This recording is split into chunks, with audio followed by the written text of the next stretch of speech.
So I will just make two announcements. Number one, I have ordered, or I will order today, a pause to all biddings of locally funded projects nationwide. Pause. Why ako nagpapapause? Bakit ako nagpapapause?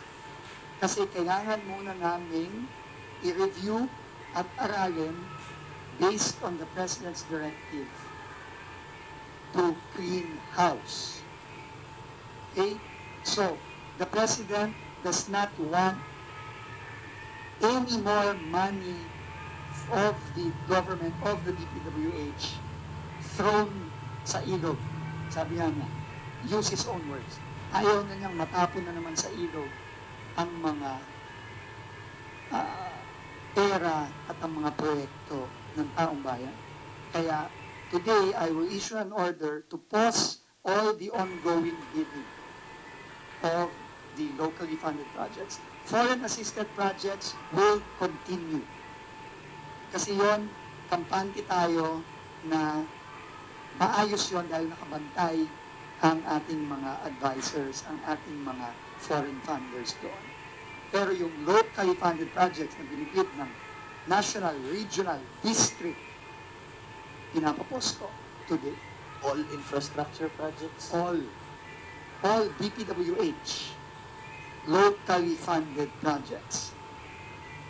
National flood control, roads, lahat na pause.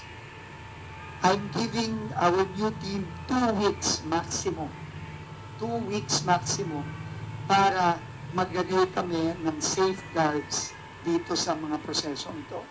At i-develop natin yan in the next few days and week bago tayo, at i-anunsyo ko kung ano yung mga yan sa mga susunod na linggo, siguro as early as Monday, i-anunsyo na namin yan at i-implement na natin yan bago tayo maging kampante na susunod ang lahat sa direktiba ng Presidente na hindi na pwede itong mga nangyari ng nakaraan.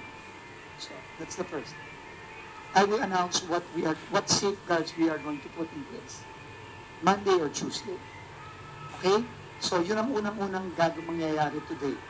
The second thing, I have just signed a request to the Justice Secretary, copy furnished the Bureau of Immigration, for a request for a lookout order for these individuals listed here.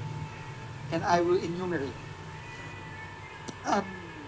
This is all part of the President's directives to hold people to account and to make sure that the department is cleansed from these people, who have unfortunately not taken care of the people's money.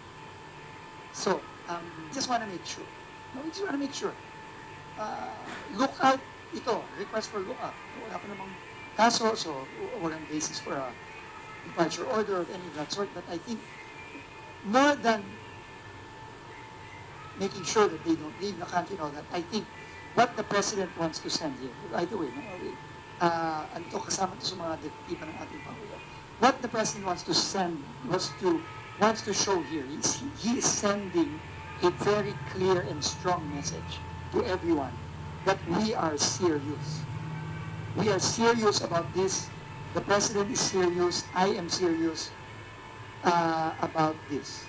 So, hindi ito lokohan. No? And you will find out in the next few days and weeks just how serious the President is. So, hintayin nyo na lang yung mga susunod pang mga gagawin natin upon the President directives. Secretary, clarification lang ng mabilis. Yung kung order ninyo to pause all locally funded projects nationwide, just the bidding, how about yung ongoing projects na? I-review natin yan. At babantayan natin yan. Yung mga nabid na, na-award na, kailangan yon babantayan natin. At hindi tayo papayag ng ghost, hindi tayo papayag ng substandard. Babantayan natin lahat yan. Pero yung mga pinapabid pa lang, kailangan dun pa lang sa bidding, nakabantay na tayo. Wala na akong magagawa dun sa mga nabid na, na-award na. no?